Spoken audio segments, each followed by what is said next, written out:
l'Ancien Testament.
La tour de Babel.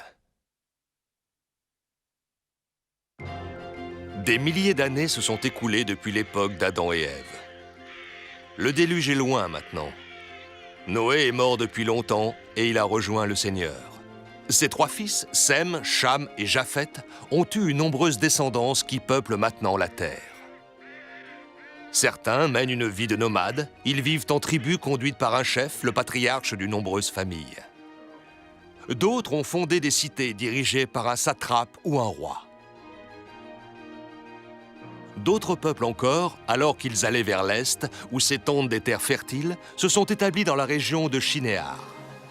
Ils y ont construit une grande cité et une tour qui atteint presque le ciel. Ils n'ont pas utilisé la pierre et le mortier pour la construire. Ils avaient découvert qu'en ajoutant de l'eau à l'argile, abondante dans le sol de la région, on pouvait fabriquer des briques. Il suffisait de les faire sécher au soleil ou dans des fours, et elles devenaient alors assez dures pour qu'on puisse les utiliser dans la construction des maisons. Tous les habitants de la cité étaient fiers de leur découverte, et surtout leur roi, qui se sentait invincible et tout-puissant.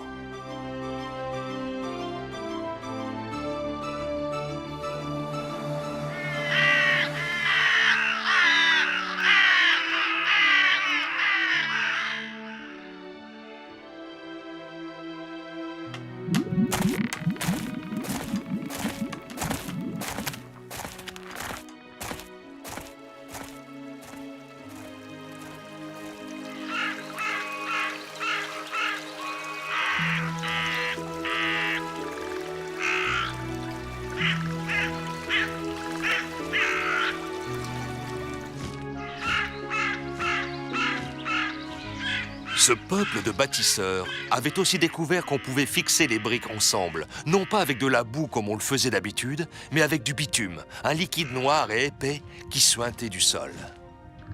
Le bitume avait aussi l'étrange propriété de brûler bien plus longtemps que le bois.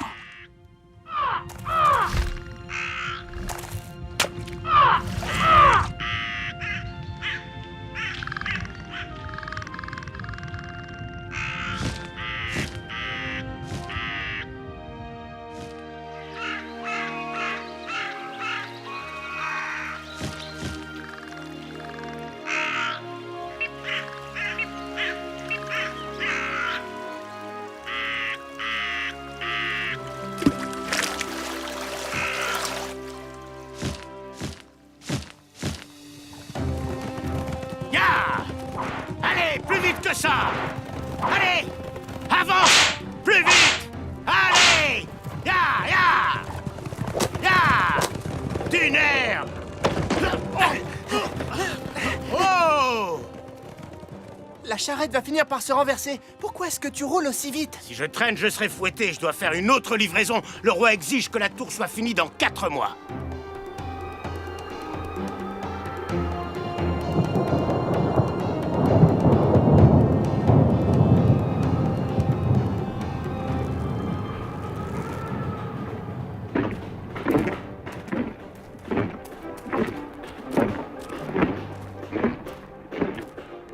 Je veux au moins 100 charrettes de briques supplémentaires. J'en veux 200 par semaine. Tu m'entends? 1000 par mois. Mais Seigneur, je ne peux pas fabriquer autant de briques en si peu de temps. As-tu idée de la quantité d'esclaves qui travaillent sur ce chantier du matin au soir? J'en ai plus de 5000 et il me faut 2 fois plus de briques que tu ne m'en fournis. 2 fois plus! Je n'aurai jamais la capacité de fabriquer 1000 charrettes de briques par mois. Grand architecte, ce n'est pas une question d'eau ou d'argile, mais du nombre d'hommes dont je dispose. Où voulez-vous que j'en trouve d'autres? Ils ont tous été requis. Je vous assure. Il y a quelque chose que tu ne sembles pas comprendre. Le roi exige que la tour atteigne le ciel avant la saison froide et ton rôle est de nous fournir les briques qu'on te demande. Si tu ne t'y engages pas immédiatement, je te préviens qu'avant le crépuscule, tu auras goûté au fouet des soldats de Sa Majesté. Oh, grand architecte, pourquoi me parler du fouet? C'est un instrument beaucoup trop pénible et dont les résultats sont aléatoires. Bon, si je comprends bien, tu finis par être raisonnable. Vos désirs sont toujours des ordres, Seigneur Ophir.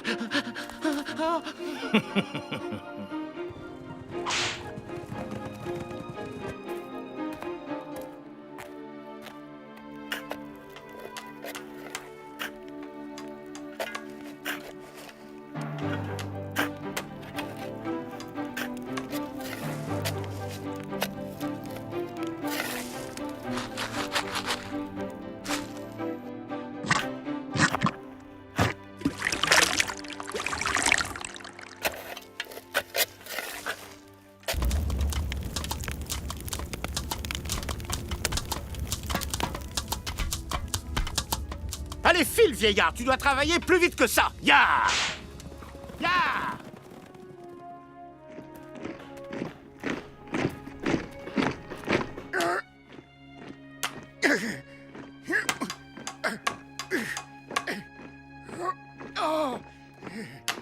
Seigneur, cette pierre rouge est difficile à sculpter. Cesse de te plaindre, vieil homme. Tais-toi et travaille. Je veux que cette statue soit terminée le plus rapidement possible.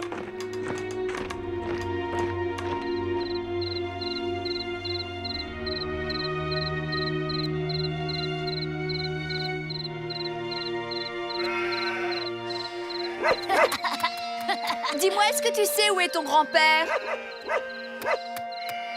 Il est de l'autre côté de la colline. Là-bas. S'il te plaît, va le chercher. Préviens-le que le dîner est prêt. Plus tard, en ce moment, il parle avec Dieu. Tu as raison, attendons.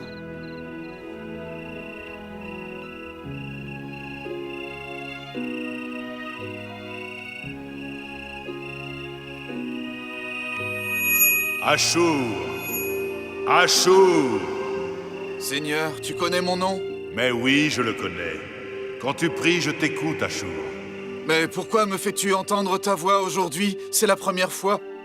Fidèle Ashur, va à la ville, au-delà du désert, et proclame la toute-puissance de Dieu. Les habitants de cette ville m'ont renié. Je veux que tu ailles voir leur roi et que tu lui parles en mon nom. Va, Ashur, avant que je les punisse. Parle-leur en mon nom. Mais Seigneur, tu veux que je me rende dans une ville au-delà du désert? Tu as peut-être oublié que je suis aveugle? Je ne l'ai pas oublié, Ashur. Pars demain, à l'aube. Va dans cette ville et fais ce que je t'ai dit. Il en sera ainsi, Seigneur. Et tu guideras mes pas.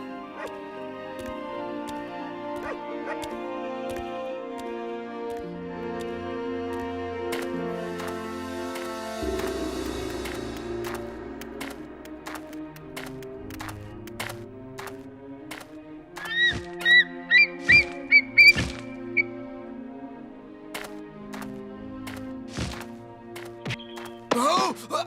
Je vais t'aider, grand-père.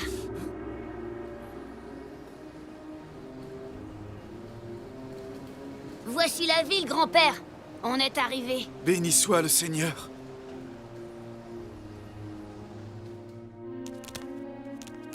Votre Majesté. Parle! Votre Majesté, la tour qui symbolisera votre règne s'élèvera jusqu'au ciel, et nous avons déjà atteint un niveau très avancé. Une fois que la tour sera terminée, aucun roi sur Terre ne pourra plus prétendre être aussi puissant que moi. Le monde entier a appris l'existence de la tour de votre Majesté. Les rois des cités voisines ont envoyé des espions qui leur font des rapports. Tu as entendu, Ophir? Voilà pourquoi je t'ai nommé architecte. Je savais exactement ce que je faisais. Personne n'égalera ma splendeur. Et ensuite, nous aurons notre propre dieu, car aucune cité avant nous n'a eu son propre dieu pour la servir. Sa statue sera en porphyre rouge, selon vos ordres. Elle sera d'une splendeur sans égale et placée tout en haut de la tour. Tu as dit qu'elle sera en porphyre rouge? Oui, votre majesté, j'ai pensé que cette couleur serait très impressionnante. Tu as eu là une excellente idée, Ophir. Je te félicite, ce sera magnifique.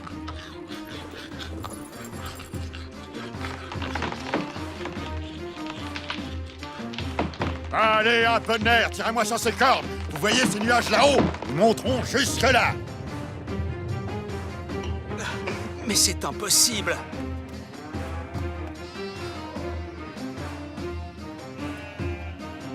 Qu'est-ce que tu regardes, la tour? Comment pourrais-je ne pas la regarder? Elle est si laide. Comme ça, de là-haut, le roi pourra nous espionner. Il verra directement ce qui se passe dans la ville. Et à la moindre alerte, il pourra envoyer ses soldats pour nous terroriser. Tiens, voilà ton lait, tu me devras un sou. Je te paierai demain. Comme tu veux, je te fais confiance. Certains ici m'ont affirmé que cette tour sera la tour la plus haute qu'on ait jamais vue.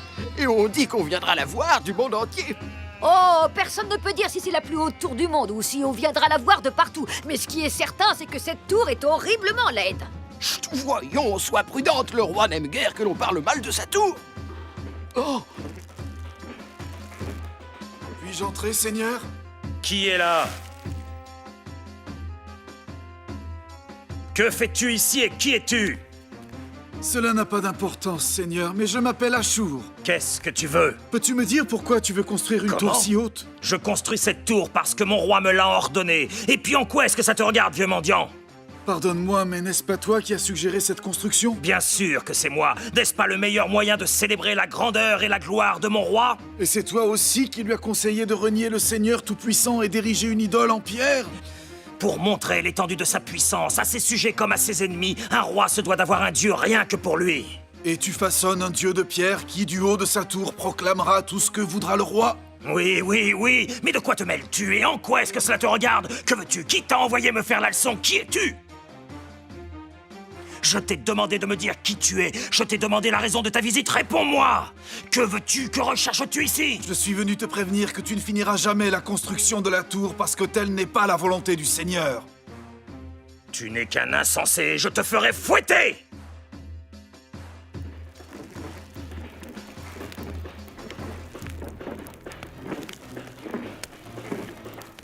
Garde! À moi, garde! Je veux qu'on se saisisse de cet homme! Garde! Saisissez-le! Qui donc, maître? Arrêtez ce vieil aveugle et faites-lui donner le fouet! Mais il n'y a personne dans votre tente, maître. Mais c'est impossible, voyons! Il y avait un vieillard, un jeune garçon et un chien! Où sont-ils?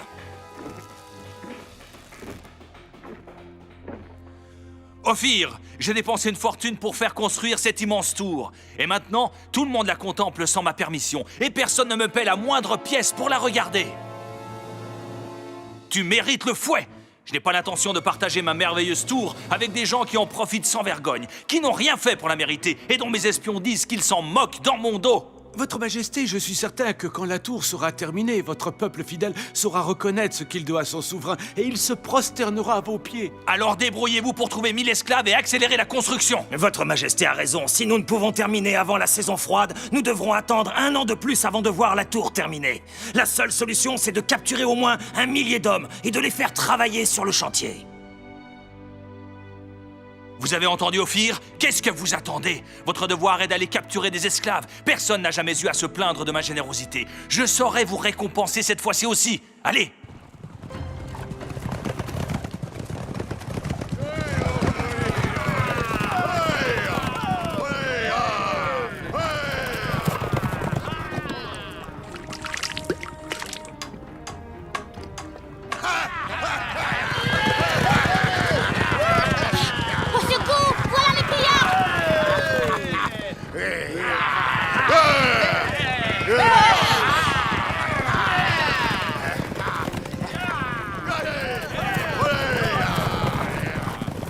Que voulez-vous? Que cherchez-vous? Il n'y a rien à voler ici, nous sommes pauvres! Posez immédiatement vos armes si vous ne voulez pas mourir. Nous sommes tous prêts à mourir, mais aucun d'entre vous ne s'en tirera. Hein? Je ne te conseille pas de me menacer, pauvre ver de terre, d'autant plus que nous ne vous apportons pas la guerre. Nous sommes ici au nom du roi, et il nous a chargé de vous transmettre une proposition. Et que crois-tu que nous devrions faire? Tu t'imagines peut-être que nous allons nous laisser égorger sans nous battre? Hein? Tes amis semblent moins courageux. Très bien, nous ne résistons pas, nous sommes prêts à t'écouter. Alors que veux-tu? Qu'attends-tu de nous? Il faut que toi et tes hommes vous veniez à la ville pour travailler sur le chantier de la tour géante. Si vous acceptez, le roi vous en sera reconnaissant et il saura se montrer généreux. Et que se passera-t-il si nous refusons de venir? Dans ce cas-là, je ne réponds plus de rien. Ya!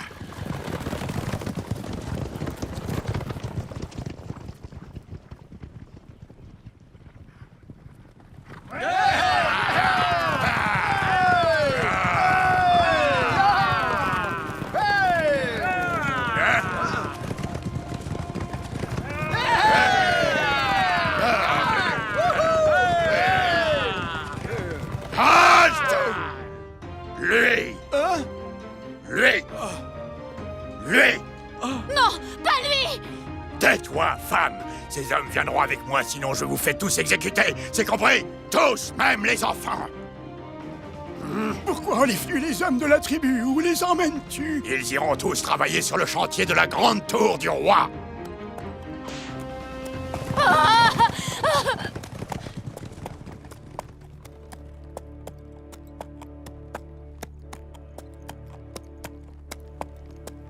Ici, tout le monde te verra.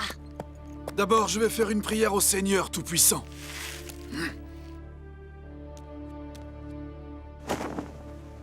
Ô Seigneur!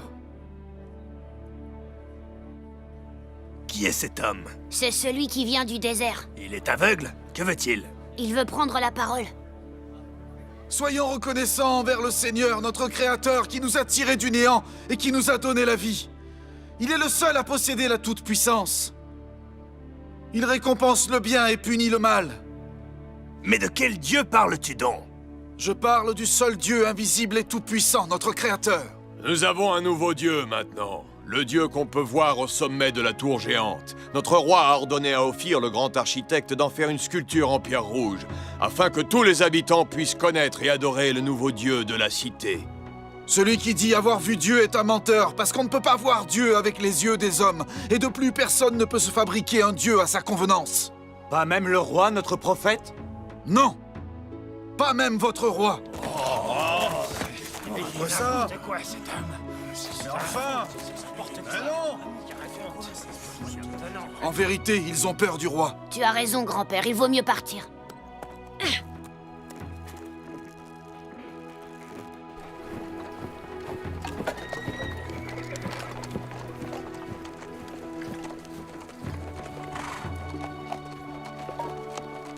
Grand roi, écoute-moi! Ô grand roi! Qu'est-ce que tu veux, noble vieillard? Je m'adresse à toi au nom de Dieu, grand roi. Ah oui, vraiment, comment oses-tu dire une chose pareille? Il t'adjure de proclamer sa toute-puissance. Comment? Et où étais-tu quand Dieu s'est adressé à toi? J'étais dans le désert, plongé dans mes prières, quand il m'a parlé de toi, ô grand roi. Il m'a demandé de venir te dire que tu devais le reconnaître comme le Seigneur Tout-Puissant et que tu devais abandonner la construction de cette tour. Dieu t'a demandé ça? Oui, grand roi, il m'a envoyé à ta rencontre pour que je te le dise. Partons, j'ai assez entendu de bêtises comme ça.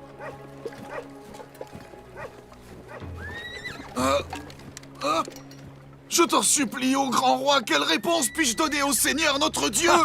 Dis-lui que j'ai un autre Dieu, en pierre rouge. Ô Seigneur, essaie de lui pardonner.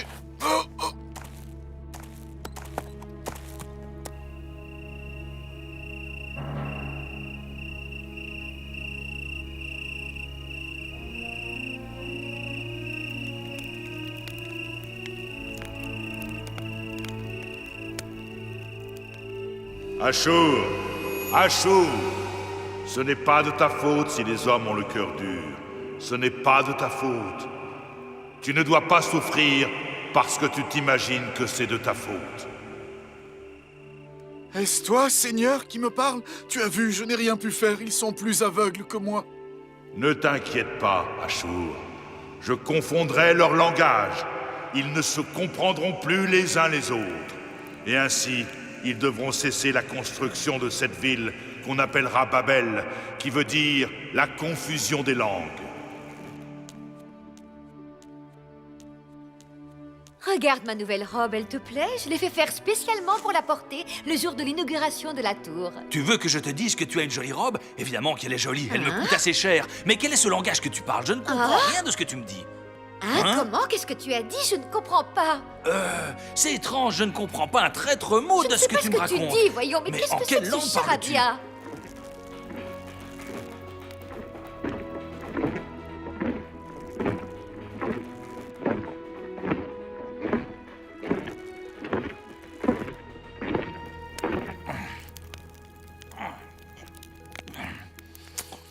Délicieux ce poulet. Donnez quelques pièces au cuisinier de ma part. Qu'est-ce qu'il a demandé? Et toi, qu'est-ce que tu as dit? Nous arrivons au dernier niveau. Il faut que ce soit le plus beau de tous. C'est ici qu'on adorera la statue du nouveau dieu.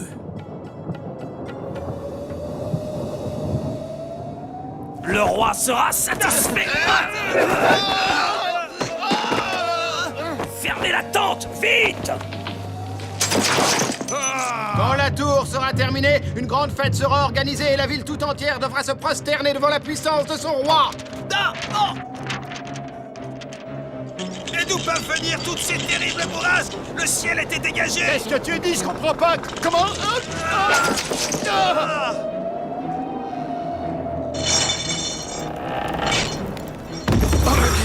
Éteignez ces flammes!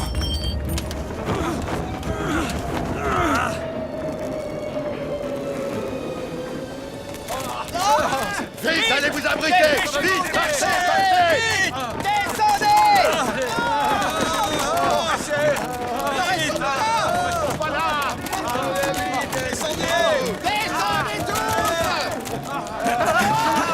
Je ne comprends rien à ce que tu me dis. C'est à moi que tu parles. Qu'est-ce que Quoi? tu dis? Je ne comprends rien. Écoute-moi, je suis maintenant. Qu'est-ce que tu me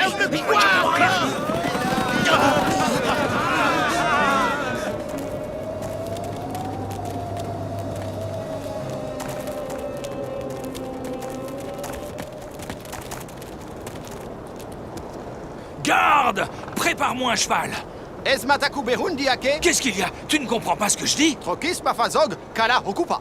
Ah!